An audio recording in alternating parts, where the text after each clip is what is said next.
এই যে এতটা ট্রেকিং করে 3 ঘন্টা আমরা অর্ধকুমারী পৌঁছে গেছি। আর ওই যে বৈষ্ণোদেবী আরেকটুখানি পৌঁছে যাব। কত সুন্দর ভিউ দেখুন এখান থেকে।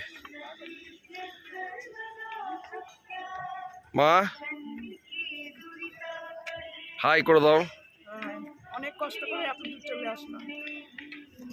না, আমার কোনো কষ্ট হয়নি, খুব ভালোভাবে এসেছি। বরং মাকে ট্যাকেল করতে আসতে একটু কষ্ট হলো। মা না থাকলে আমার মানে আরও ভালো ফার্স্টে মানে তাড়াতাড়ি হাঁটলে আমার বেশি তাড়াতাড়ি পৌঁছাতাম আর কষ্টটা কম হতো, কিন্তু ওই মায়ের সঙ্গে তাল মেলাতে গিয়ে বরং আমার কষ্ট হয়েছে আস্তে আস্তে হাঁটতে গিয়ে। নাহলে এমনি কোনো কষ্ট হয়নি, ভালোই এসেছি, এমন কিছু ব্যাপার না। একটু স্ট্যামিনা থাকলেই আসতে পারবেন, কোনো ব্যাপার না। দেখুন কত সুন্দর ভিউ।